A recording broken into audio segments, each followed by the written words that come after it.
The gunshot echoed through the valley as Hazel Lockhart fled into the night, tears streaming down her face, her heart shattered into 1,000 pieces. It was 1878 in the unforgiving territory of Montana, and loving the mayor's son had just cost her everything. Behind her, the angry shouts of Prosperity's town council faded as she urged her mare deeper into the wilderness, banishment her sentence for daring to love above her station. "You have until sunrise to be gone," Mayor Fletcher's voice had thundered across the town hall. "No daughter of a common miner will trap my son into marriage, especially not one with your reputation," her reputation. The thought made Hazel's chest burn with injustice. The only mark against her name was refusing the advances of the mayor himself months earlier, but that was enough in a town where power spoke louder than truth. Hazel's mare struggled up the rocky path as the first fat drops of rain began to fall. She had nothing but the clothes on her back, a small pouch of coins saved from her work at the boarding house, and a broken promise from Victor Fletcher that he would stand by her side no matter what. When the moment of truth came, he had stood silent beside his father, eyes downcast, as the town she'd called home for all her 22 years cast her out. By dawn, soaked to the bone and shivering, Hazel found herself at the edge of a clearing where an abandoned trapper's cabin stood. Its roof sagged and the door hung crooked, but it would provide shelter. As she dismounted, her legs buckled beneath her, the weight of her banishment finally settling on her shoulders. "I'll never trust a man's word again," she whispered to her horse as she unsaddled the tired animal. "Never." For 3 days, Hazel worked to make the cabin habitable. She patched the worst holes in the roof, swept out years of dust and debris, and fashioned a crude bed from pine branches. On the 4th morning, she stood at the edge of the clearing, surveying her new kingdom, a far cry from the life she had known in Prosperity. The crack of a twig breaking underfoot sent her spinning, the small knife she kept in her boot now clutched in her hand. A tall figure emerged from the tree line, leading a magnificent black stallion. The stranger paused, hands raised slightly in a gesture of peace. He was lean but broad-shouldered, his face partially obscured by the shadow of his wide-brimmed hat. But what caught Hazel's attention was the gleaming sheriff's badge on his chest. "Madam," he said, his voice deep and steady, "I mean no harm." "You're a long way from town, Sheriff," Hazel replied, knife still gripped tightly. "If Fletcher sent you to make sure I stayed gone, you can tell him message received." The man took another step forward, and Hazel could now see his face clearly, strong jaw dusted with stubble, eyes the color of a summer storm, and a scar that ran from his right temple to his cheekbone. "Don't know any Fletcher," he said. "Name's Yates Jackson, Sheriff of Silverdale, 2 days' ride north." He glanced at the cabin behind her. "I patrol this area for outlaws. Didn't expect to find a woman alone out here." Hazel slowly lowered her knife but didn't put it away. "Well, now you found me, and I'm not breaking any laws by being here. Never said you were." His eyes traveled over her face, taking in the defiant set of her jaw, the wariness in her eyes. "But these hills aren't kind to those who don't know them.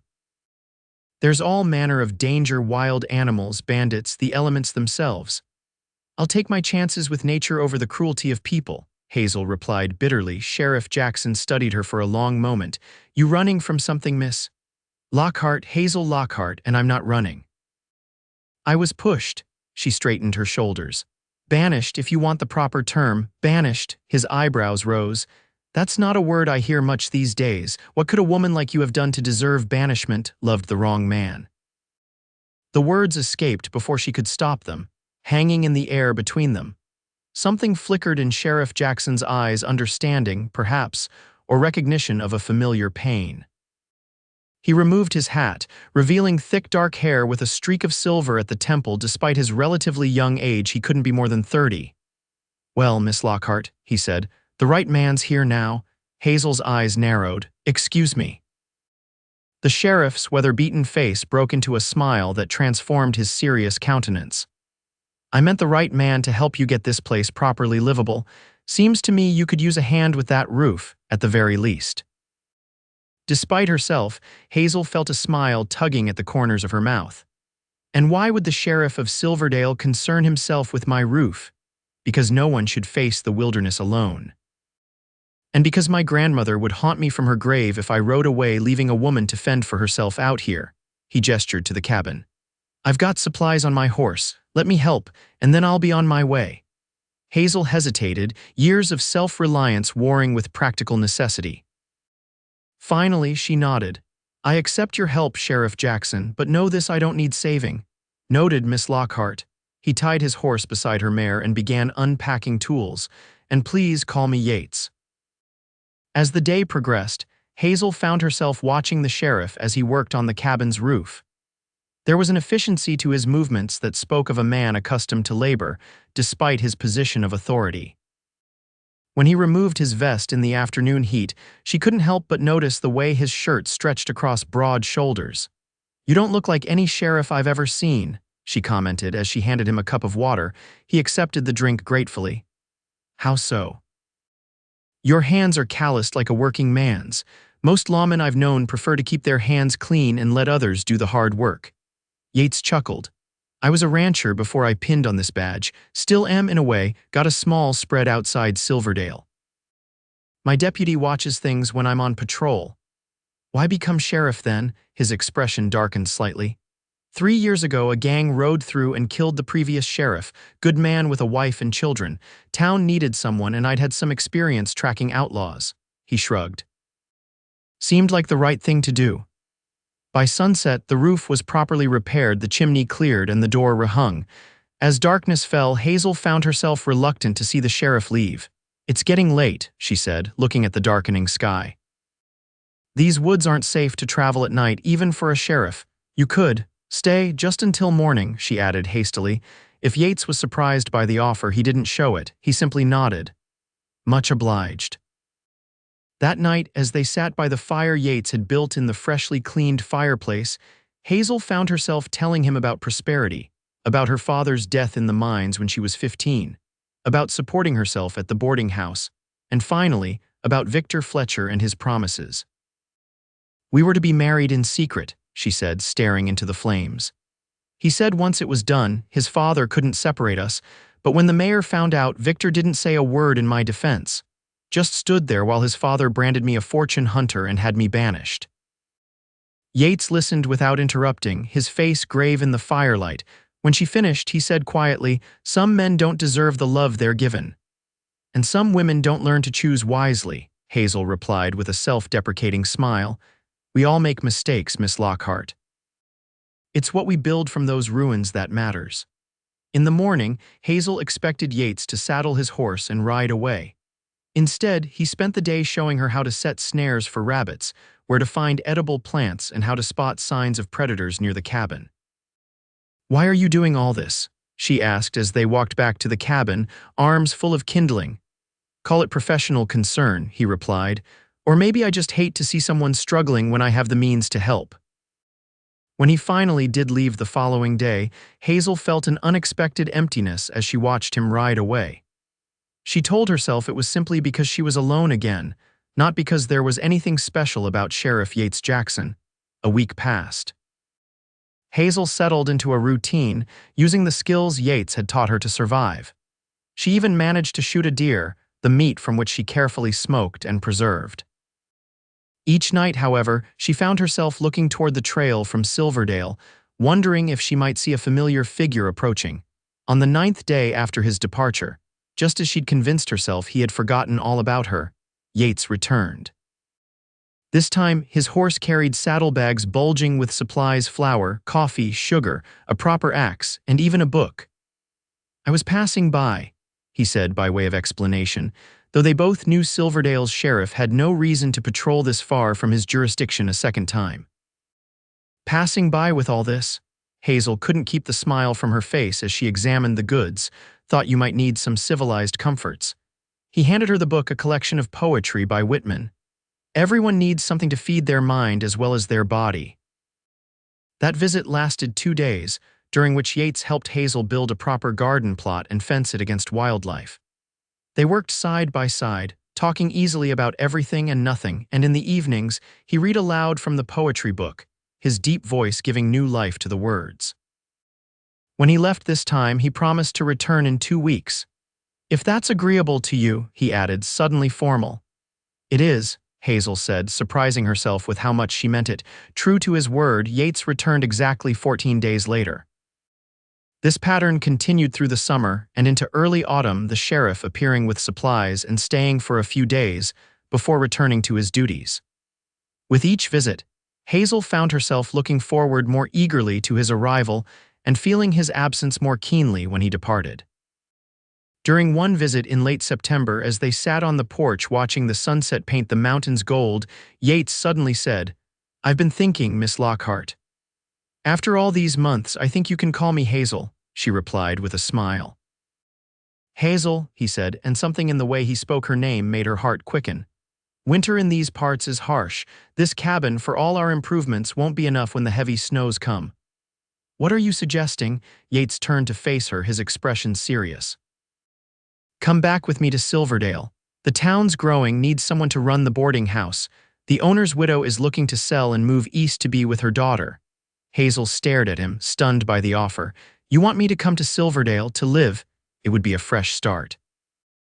No one there knows anything about your past. You'd be respected, independent." "And what about you?" she asked, her voice barely above a whisper. "Where would you be in all this?" Something flickered in his eyes, uncertainty, perhaps, or hope. "I'd be the sheriff, same as always, but I'd also be nearby, if you needed anything." It wasn't the declaration part of her had hoped for, but Hazel understood his restraint. After all, she had been hurt by a man's empty promises before. Perhaps Yates was giving her space to find her footing without complicating matters. "I'll think about it," she promised. That night, as she lay awake listening to Yates's steady breathing from his bedroll near the fireplace, Hazel made her decision. Silverdale represented a chance at a new life, and perhaps, in time, something more with the sheriff who had become her unexpected friend. The journey to Silverdale took 2 days. As they crested the final hill, Hazel got her first glimpse of the town that might become her new home.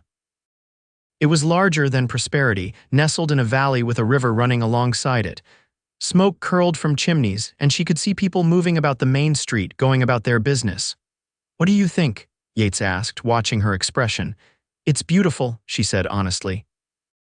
As they rode down the main street, Hazel became aware of curious glances thrown their way. A woman traveling alone with the sheriff was bound to cause talk, she realized. Yates seemed to read her thoughts. "Don't worry about the looks. Folks here mind their own business mostly. And they'll respect you once they get to know you." The boarding house turned out to be a handsome 2-story building at the quieter end of the main street. Mrs. Holloway, the owner, was a plump, pleasant woman who seemed delighted at the prospect of selling to someone Yates vouched for. "Sheriff Jackson's word is as good as gold in these parts," she told Hazel as she showed her around the well-maintained establishment. "If he says you're capable of running this place, that's good enough for me." The price Mrs. Holloway asked was fair but more than Hazel had. When she hesitantly explained this, the woman waved a hand dismissively. "Sheriff's already spoke to the bank about advancing you a loan against future earnings. Said he'd co-sign if needed, but Mr. Pearson at the bank says a boarding house is a sound investment." Hazel shot a look at Yates, who was examining a loose banister with sudden interest. Later, when they were alone, she confronted him. "You had no right to arrange things without consulting me first," she said, torn between gratitude and indignation. "I just laid the groundwork," he replied. "Nothing's been decided. If you don't want it, you can walk away, but I thought—" He hesitated. "I thought you deserved a chance to build something that's truly yours." Looking into his earnest face, Hazel couldn't maintain her anger. "Thank you," she said simply. Within a month, Hazel was the new owner of the Silverdale boarding house. Mrs. Holloway stayed on long enough to introduce her to the regular boarders' 2 school teachers, a clerk from the assayer's office, and an elderly gentleman who had once prospected for gold but now spent his days playing chess in the parlor. Yates kept his distance during this time, seemingly conscious of the need to protect her reputation in her new hometown. He took his meals at the boarding house occasionally, but was always properly formal in public. Only when they were alone did glimpses of their former easy companionship emerge. As winter settled over Silverdale, Hazel found herself flourishing. The boarding house turned a steady profit, and she began making improvements to the property. The townspeople accepted her readily. especially after she organized a successful Christmas charity bazaar for families struggling through the harsh winter.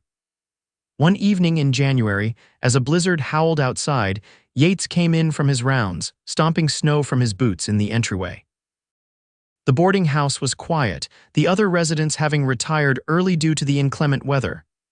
"You look half frozen," Hazel said, taking his coat and hanging it by the fire to dry. "Feel it too," he admitted, rubbing his hands together. "Wouldn't be out in this, but Widow Jenkins needed her medicine," Hazel smiled. Yates's dedication to the townspeople went far beyond his official duties as sheriff. "I'll make you some coffee.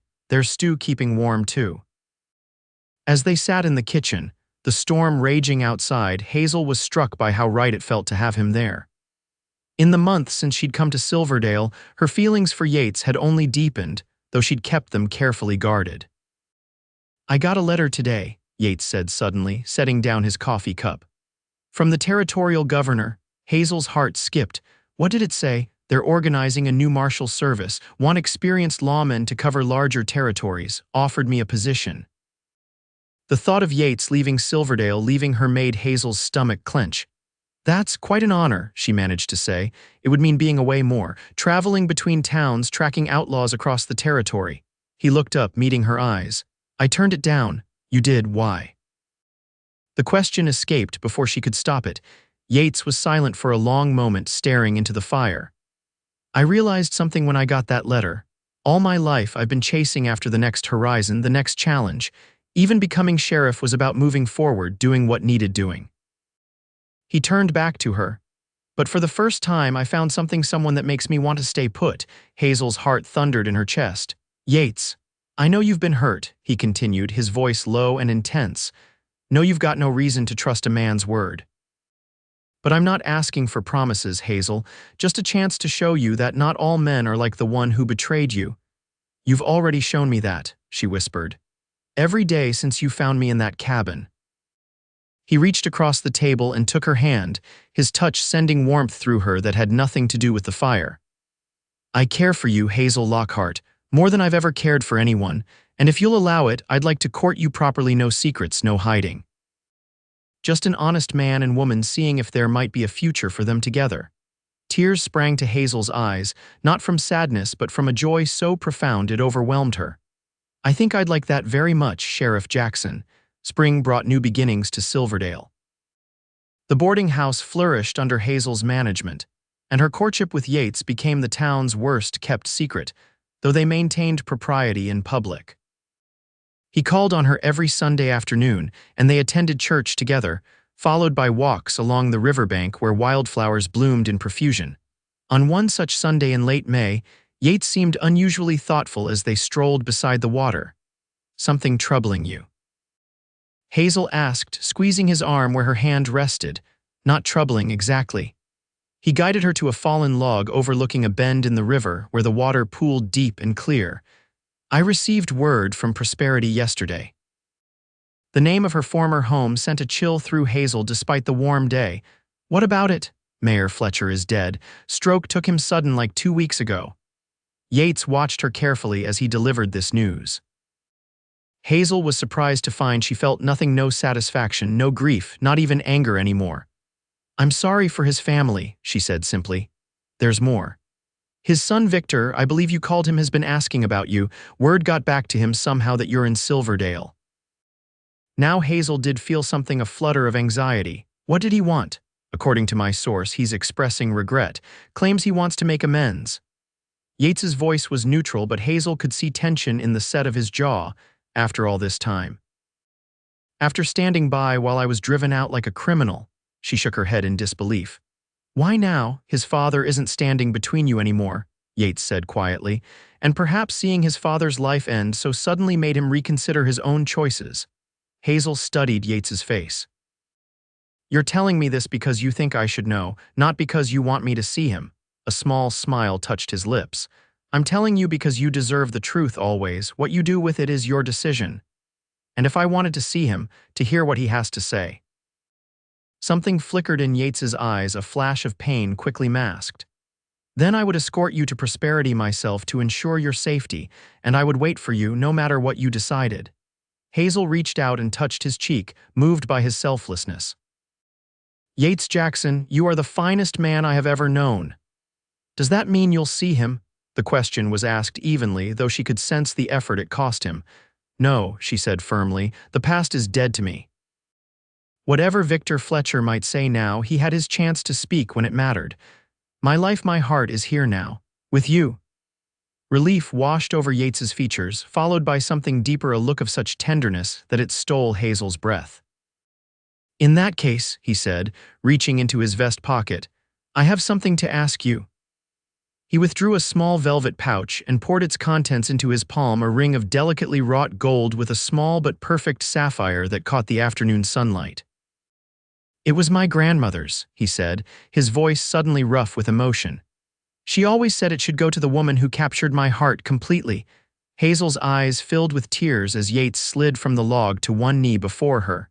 "Hazel Lockhart, I love you. Not just for your strength or your beauty, though you possess both in abundance. I love you for your spirit that refused to be broken, for your kindness that survived betrayal, for the way you've built a new life from nothing but courage and determination." He held up the ring. "Would you do me the extraordinary honor of becoming my wife?" For a moment, Hazel couldn't speak past the lump in her throat. Then she launched herself into his arms, nearly knocking him backward. "Yes," she whispered against his neck. "Yes, 1,000 times yes." The entire town turned out for their wedding in July. The ceremony was held in the town square under an arbor of summer roses, with wildflowers scattered along the aisle. Hazel wore a gown of ivory silk that Mrs. Holloway had insisted on ordering from Denver as a wedding gift. As she walked toward Yates, who stood tall and handsome in a new black suit, Hazel marveled at the journey that had brought her to this moment. From the desperate woman fleeing into the night, homeless and heartbroken, to a businesswoman respected in her community and beloved by the man waiting for her at the altar, it seemed almost too much happiness for one lifetime. Yates's face as he watched her approach was a study in wonder and love. When she reached him, he took her hands in his eyes never leaving hers as they spoke their vows. "I promise to be not just your husband but your partner in all things," he said, his deep voice carrying clearly to everyone gathered. "To respect your independence even as I offer my support, to cherish your strength even as I lend you mine, and to love you faithfully all the days of my life." When Hazel spoke her own vows, her voice was steady and sure. "I promise to trust you with my heart, knowing it is safe in your keeping. To stand beside you in all seasons, to share in your joys and sorrows as you have shared in mine, and to love you completely today and always." The celebration that followed lasted well into the night, with dancing in the town square and tables laden with food contributed by every household in Silverdale. As evening fell and lanterns were lit, casting a golden glow over the festivities, Yates pulled Hazel away from the crowd for a moment of privacy. "Happy, Mrs. Jackson?" he asked, his arms encircling her waist. "More than I ever dreamed possible," she replied, tipping her face up for his kiss. Later that night, as they stood on the porch of the home Yates had built for them at the edge of town, a comfortable house with wide windows that looked out over the valley, Hazel felt a sense of completion, of having found her place in the world at last. "What are you thinking?" Yates asked, his arms wrapped around her from behind as they gazed at the stars. "I was thinking about that day you rode up to my cabin," she said. "About what you said, the right man's here now. Did you know even then?" He chuckled, the sound rumbling through his chest against her back. "Not consciously, but something about you called to me from that first moment, this fierce, beautiful woman standing alone against the wilderness, knife in hand, ready to take on whatever came her way. Including an interfering sheriff, especially an interfering sheriff." He turned her in his arms. "I think my heart recognized yours long before my head caught up." "Mine too," Hazel admitted, "even when I was determined never to trust another man again." "Well, Mrs. Jackson," Yates said, scooping her into his arms and carrying her toward the threshold of their home, "I plan to spend the rest of our lives proving worthy of that trust." As the seasons passed, Hazel and Yates built a life together that blended their individual strengths. She continued to run the boarding house, which became known throughout the territory for its comfort and hospitality. He remained sheriff, respected for his fairness and integrity, The following spring brought news that filled their home with even greater joy. Hazel was expecting a child. When their daughter was born in November, they named her Clara Hope, the middle name a testament to what had sustained them both through difficult times. 2 years later, a son joined their family, Daniel Robert Jackson, named for both their fathers. The children grew strong and bright under the loving guidance of parents who had found in each other the healing of old wounds and the promise of new beginnings. One evening, as Hazel sat on the porch watching Yates teach 5-year-old Clara to ride her pony while 3-year-old Daniel looked on enviously, a rider approached their homestead. She shaded her eyes against the setting sun, trying to make out the visitor. As the figure drew closer, a chill of recognition ran through her. Victor Fletcher had finally tracked her down. He dismounted at the gate, older and thinner than she remembered, his once handsome face lined with regret. "Hazel," he called, removing his hat. "May I speak with you?" Yates had seen him too. He lifted Clara from the pony and sent both children inside with a quiet word before striding to stand beside his wife, his hand coming to rest protectively on her shoulder. "Mr. Fletcher," Hazel acknowledged coolly, "this is my husband, Sheriff Yates Jackson." Victor nodded respectfully to Yates before turning his attention back to Hazel. "I've spent years searching for you, to apologize for my cowardice, for not standing up to my father. I was weak, and I lost the best thing that ever happened to me because of it." "Why now?" Hazel asked, unmoved by his speech. "Because I never stopped loving you," he said simply. "When I heard you had made a new life here, I had to see for myself to know if there was any chance." "There isn't," Yates said firmly but without hostility. "As you can see, my wife has found happiness." Victor's gaze moved between them, noting the protective way Yates stood beside Hazel and the quiet confidence with which she leaned into her husband's strength. "I see that," he said after a moment. "I'm glad for you, Hazel, truly." He replaced his hat and turned to go, then paused. "I just wanted you to know I was wrong. We all were. What the town did to you was unforgivable." "Not unforgivable," Hazel said, surprising herself with the words. "Just as your actions weren't unforgivable, Victor. We were young and you were caught between loyalty to your father and love for me. I've made my peace with the past." Relief washed over Victor's face. "Thank you for that, at least. It's more than I deserve." As he mounted his horse to leave, Hazel felt Yates's arm tighten around her waist. "Are you all right?" he asked quietly. She turned to him, seeing in his steady gaze the love that had never wavered, the strength that had helped her rebuild her life. "I'm perfect," she said truthfully.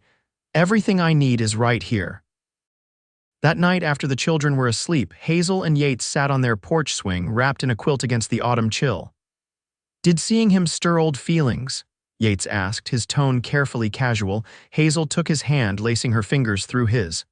"Only gratitude," she said. "Gratitude for the man who let you be banished?" "Yes," she said simply. "Because if he had stood up to his father that day, if I had never been driven from prosperity." She turned to face her husband, cupping his beloved face in her hands. "I would never have found my way to you. And you, Yates Jackson, are the love I was always meant to find."